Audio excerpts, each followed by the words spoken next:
Greetings, fellow Earthlings and viewers across the World Wide Web. This is Tune 215, and right now we're in the state of Pennsylvania. We're currently in the city of Philadelphia. Today we're going to be doing a virtual tour of the Glenwood Hood in North Philadelphia.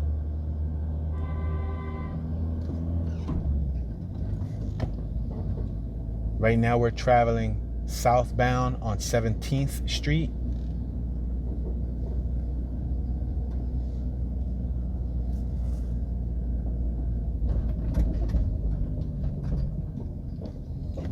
At the end of the block, I don't know if you guys can see it, but you'll see the Philadelphia skyline, which is a lot of the high-rise buildings in Center City, Philadelphia.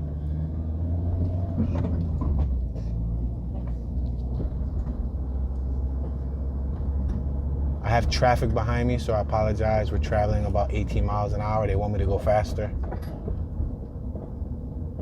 I'm going to make this left-hand turn on Cumberland.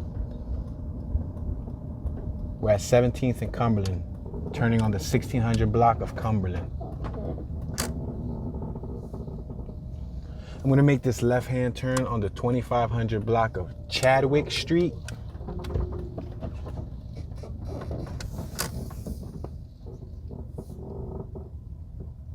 Today's high is 58 degrees.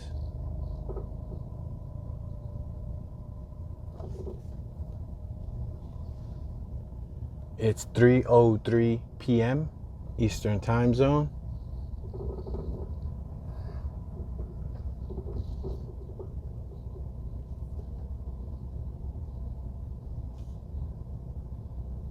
Glenwood is considered the western fringes of the Philadelphia Badlands, a place where the open-air drug market is vibrant. Back then, and still there's traces of it taking place.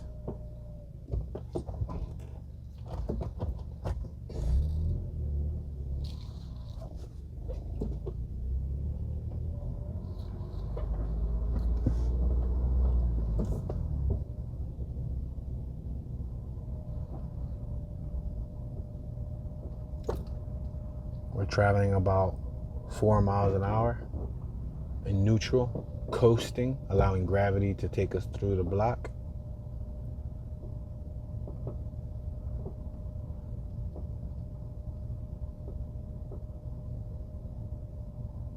We're approaching Lehigh Avenue. We're going to make a right-hand turn on Lehigh Avenue.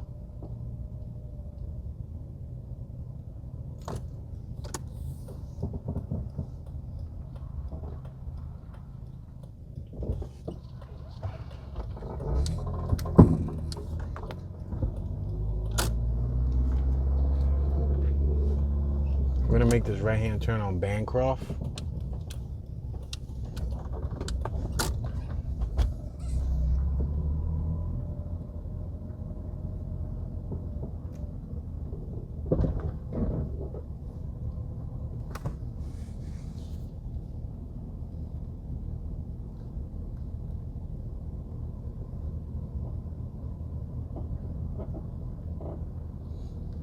We have a property for sale on my right-hand side.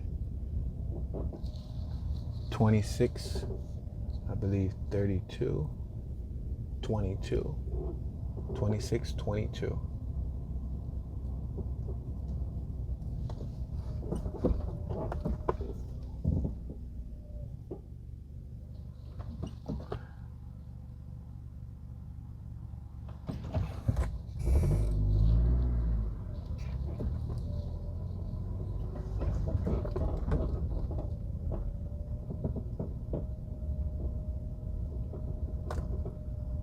We have a sign on my right-hand side that reads blind person area.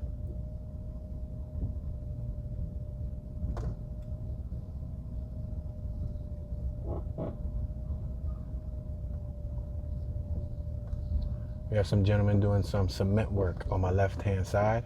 They're working on the porch. We're still coasting in neutral.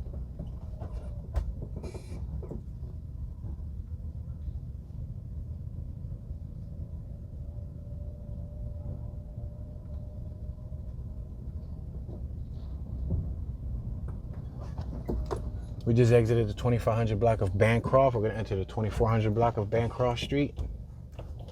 You have to be very wary when crossing these intersections, because sometimes the blind spot is blocked by a car parking on the corner, and then traffic comes at a high speed and you may get into a collision.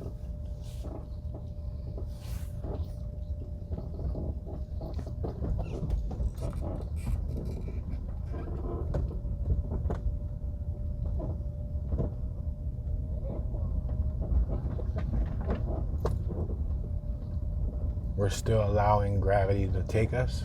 This is a slight downhill. So I just leave it in neutral and we roll. We're rolling at about probably 3 to 5 miles an hour.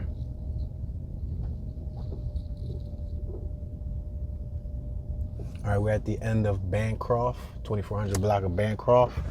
I'm gonna make this right-hand turn.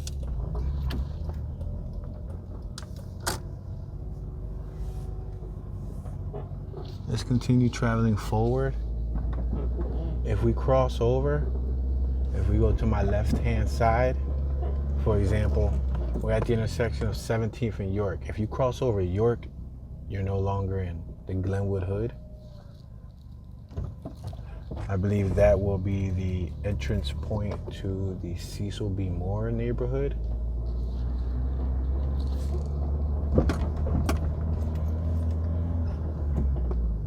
We're passing Colorado. Let's make a right-hand turn on Colorado.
We passed several abandoned houses.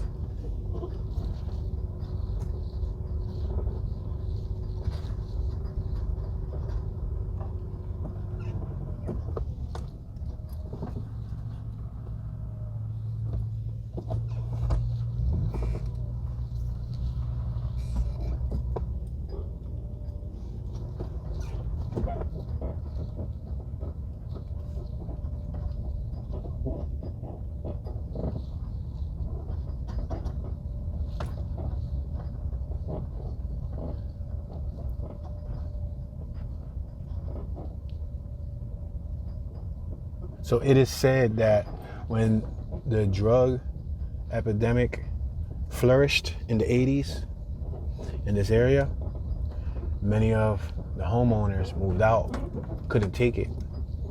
A lot of the houses became vacant. Well, dealers and people using the abandoned homes as needle galleries took over a lot of the properties. They were using them as shooting galleries, which basically meant that substance abusers would go into the abandoned homes and utilize their substance in the homes, and they became drug dens. Let's make this left-hand turn on Bouvier, the 2600 block of North Bouvier Street. There's a lot of speed bumps.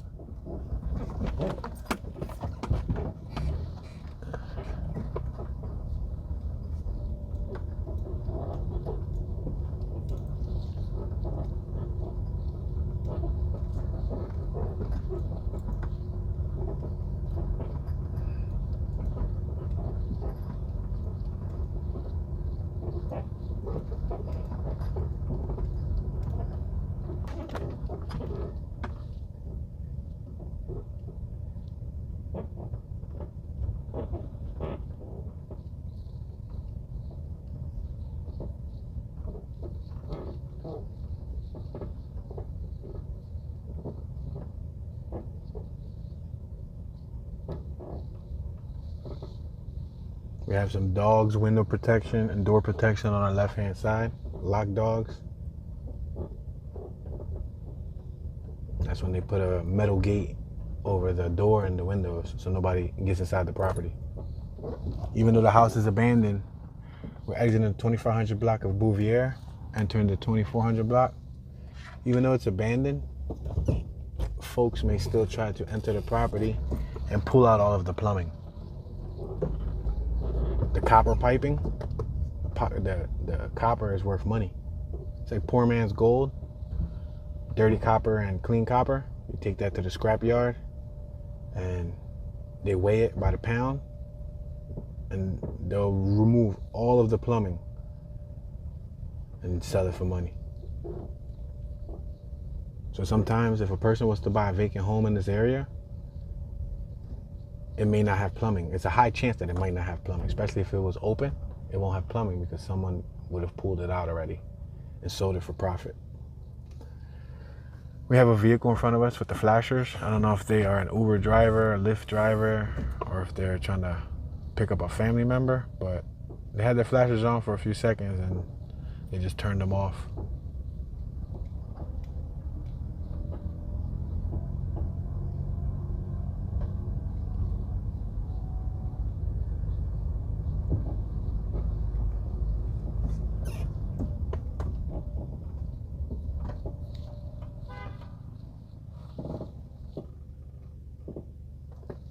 We're gonna go one block further, even though when we cross over York, this is no longer considered the Glenwood hood.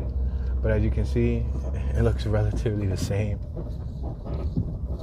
Sometimes the boundary lines are very fine line between neighborhoods, where even sometimes the residents themselves wouldn't be able to distinguish the difference unless they actually looked it up. You can look up boundaries of a particular neighborhood.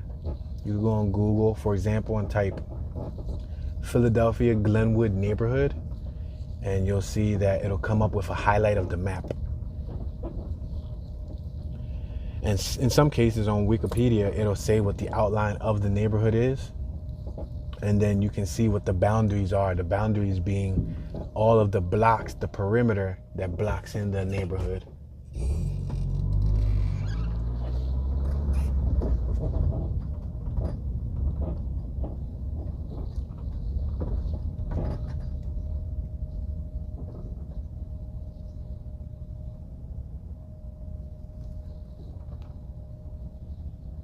Now this is minutes away from Temple campus.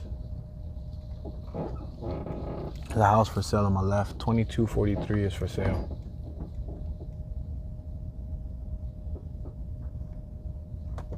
And this is very close to public transportation such as the Broad Street line, which is the subway. You can get to Center City, you can get to the ballpark in South Philly. If you're into sports, you can go to the sports complex via Broad Street. There's another house for sale on my right-hand side.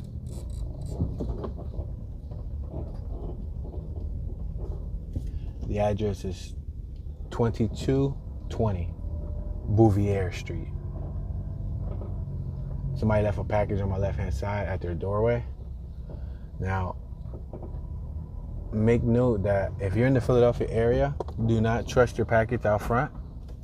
There's a high probability porch pirates will definitely take your item. It doesn't matter how small or how simple your item is. If it's sitting out front and it's unattended and there's nobody there to watch it, it doesn't matter if you have a Ring camera. Because there's been incidences, plenty of incidences, where people post the clips of a person stealing their package onto a group online to share it, to, you know, make people aware of the people who are going around taking packages. So there's community groups where people share their imagery of the person that stole their package, saying, hey, if you see this person, then you know that they're not right and there's a good possibility they might steal your package too.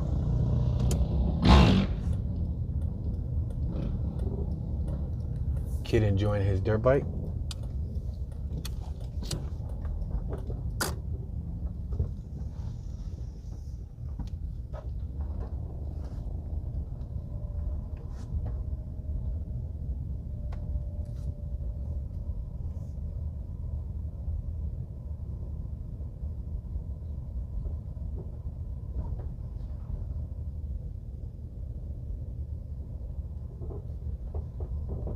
We have another blind child area sign on my right hand side. We're on the 2200 block of Gratz Street.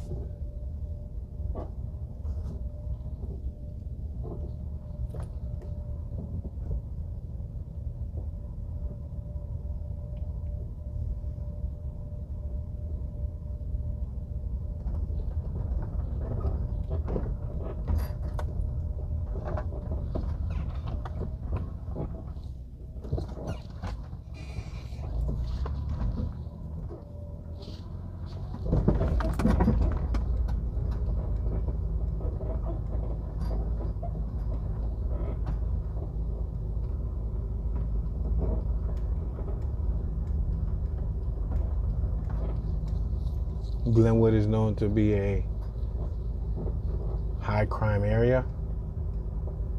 A lot of gun violence.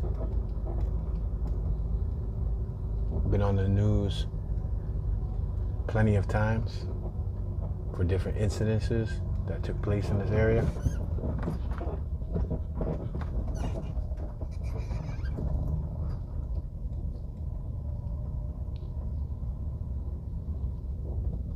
Okay, we're back at York Street, so technically we are now entering the area once again. But as I mentioned, depending on who you speak to, they may consider what we just left part of the area too, which I don't see no reason why not to consider it part of the area. To my understanding, many of the neighborhoods were redefined and re-outlined within the last 15 to 20 years. Zoning came in and started recategorizing certain blocks as a part of this area, certain blocks as a part of this area. When they started zoning stuff, they rezone the maps every couple decades or so.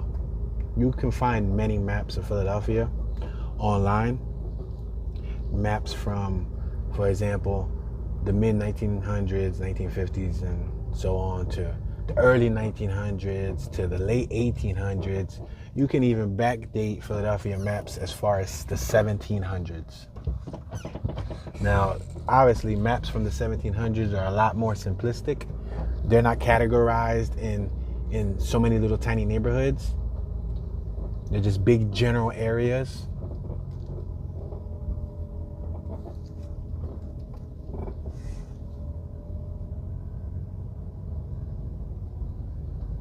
But you can find a lot of that information online.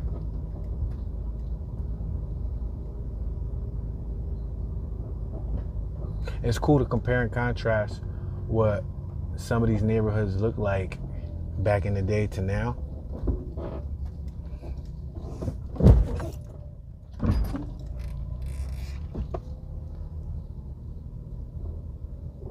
I really like this Super Sport Impala on my right hand side.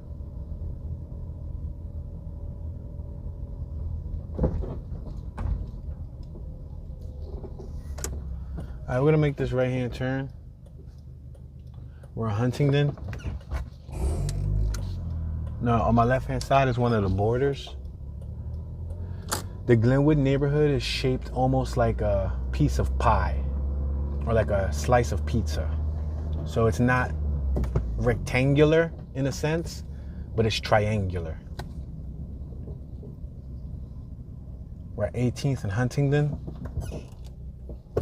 If you want to check out more of the Glenwood hood, feel free to explore my page. I've covered this area numerous times, in day and in night, in different years and in different weather circumstances, from the winter to the summer. When it comes to ambience and foot traffic, this is usually one of the more active areas. There's a lot of people that hang out in this neighborhood. I'm gonna make this left-hand turn, and we're gonna take it back to where we started.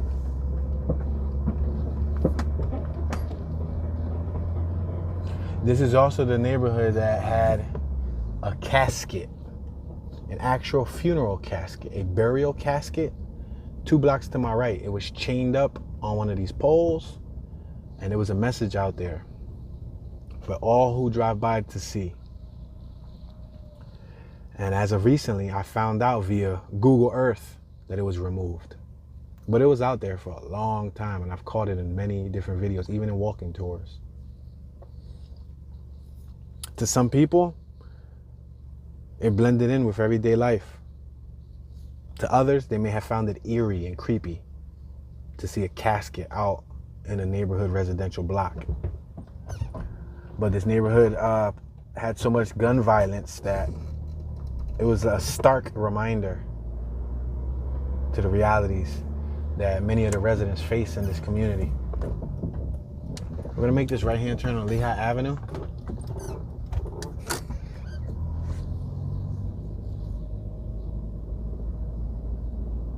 Passing Chadwick. We're passing Bancroft.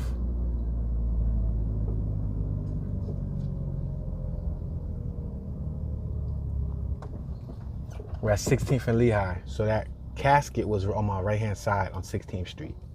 On that particular block, the 2600 block of 16th Street.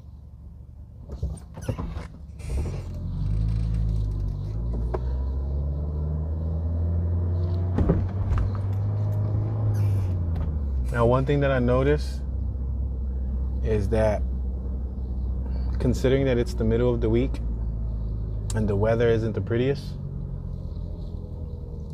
and it's early in the day, it's not really rush hour, there's a ton of traffic. Physical traffic, not just foot traffic, but vehicles. There's cars everywhere, bumper to bumper. And that may have something to do with the influx of new residents from all across the country who are moving here for their own personal reasons, whether it's affordability, whether it's employment opportunity, whether it's they desire the urban setting. There's a lot of people, a lot more traffic on the road than I remember. It's a lot more congested. So what may have taken you a 7-minute drive before to get from point A to point B, it'll take you now 25 minutes just to get from point A to point B. Let's make this right-hand turn on Broad Street. We have a Sunoco gas station. Gas on our right-hand side is $3.49.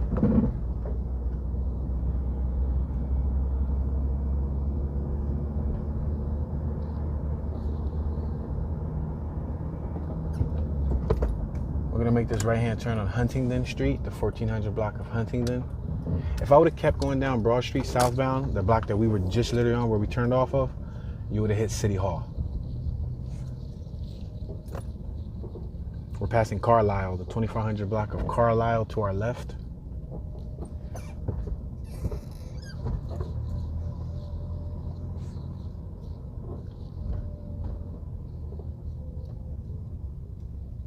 We're at 15th and Huntingdon.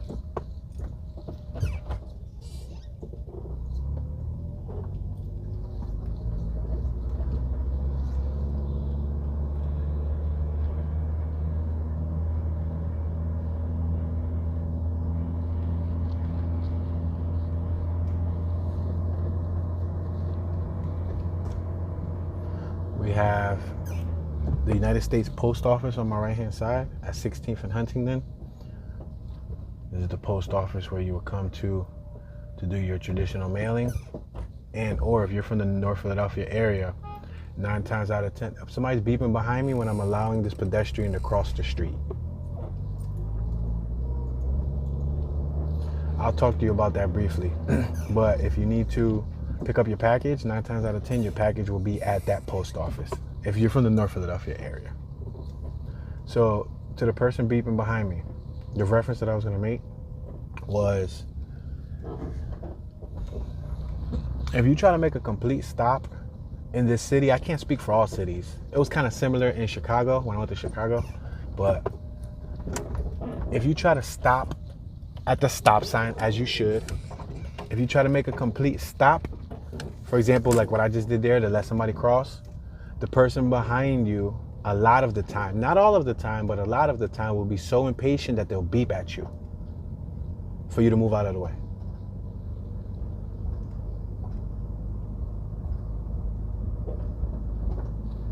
So sometimes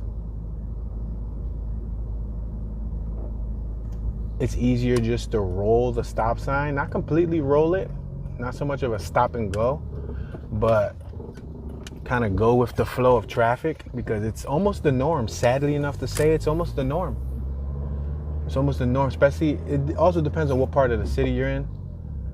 I would say some folks are a little bit more patient than other folks. But in my case, I'm operating a 5-speed vehicle, so I have to clutch a whole lot with all these stop and goes in these small blocks.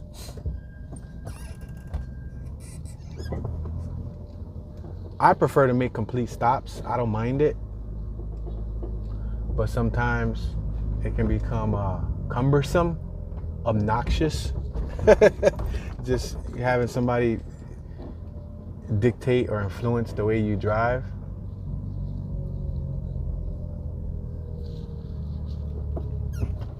We're at 15th Street.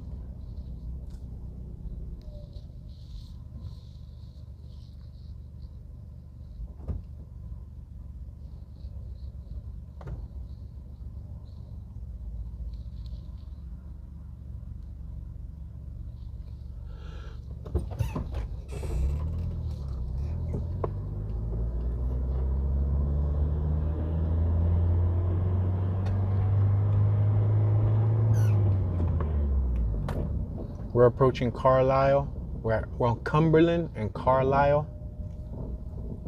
I'm gonna cross over Broad Street and we're gonna head towards the projects.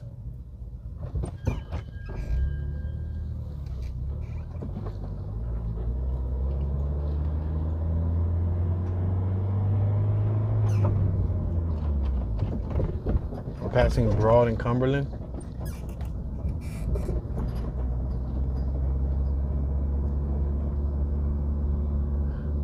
I have several vehicles behind me, including a school bus, hence why I'm doing 19 miles per hour.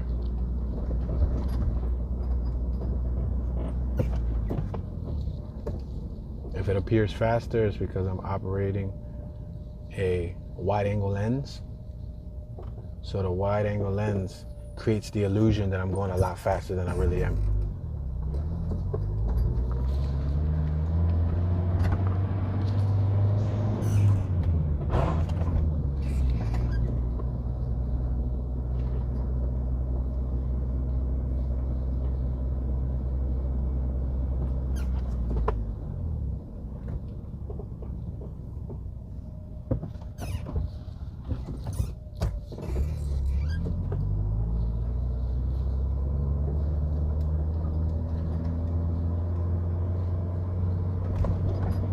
Passing Sartain Street, the 2500 block of Sartain.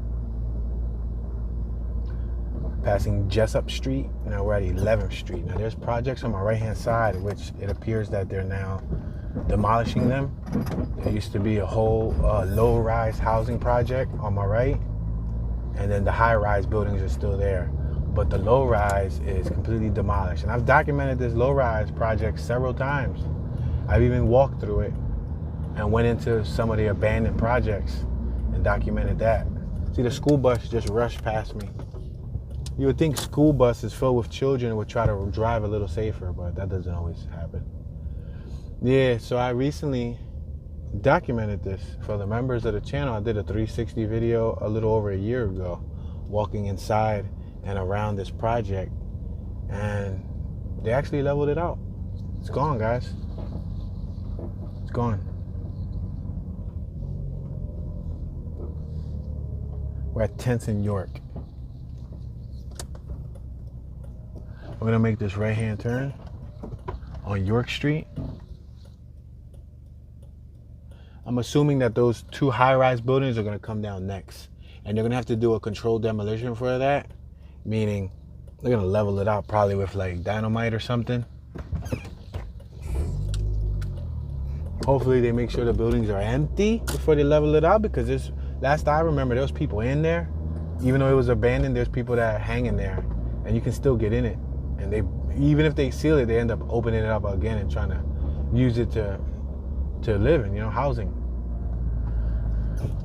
Let's make this right-hand turn on 11th Street. We're at 11th and York.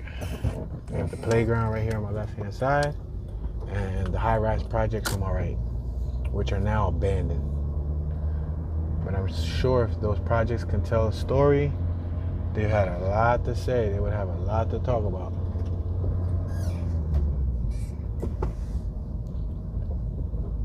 Some people believe that things can hold memories, as odd as that sounds. I believe I've heard that on a Joe Rogan podcast before. We're at 11th and Cumberland. They believe that objects such as a table and buildings and walls can hold memories and energy. Hence why some people like purchasing a haunted home. There's some people specifically that like, I believe, like, for example, Nicolas Cage, the actor, he purchased a haunted home of a voodoo princess from Louisiana. I think it was from New Orleans, because he wanted to channel her energy. So there are folks out there that believe that if the walls could talk, they would. All right, we're gonna make this right-hand turn. We just came off of 16th Street. We're passing Warnock, approaching Germantown Avenue.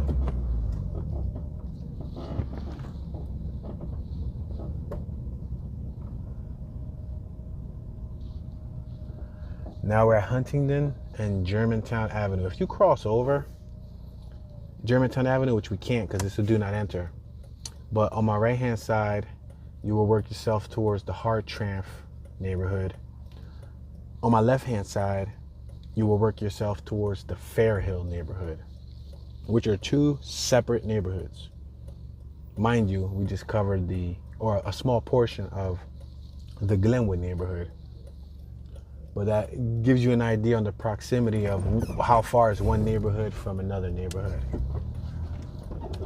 I'm gonna make this left-hand turn on the 2600 block of Germantown Ave. This is a commercial strip, plenty of businesses. If the locals want to go shopping and they just want easy access to something close, they can come here and walk down the avenue. There was a recent case where a shop owner on the next 100 block, I believe it was the next 100 block or the one after that. I think in the next block or two, there was a shop owner who, he was being robbed by a young man, and the young man went in there with a firearm, and the shop owner gunned down the young man, protecting his business. And unfortunately, it was documented and it was shared on the web. The young man was outside on the ground.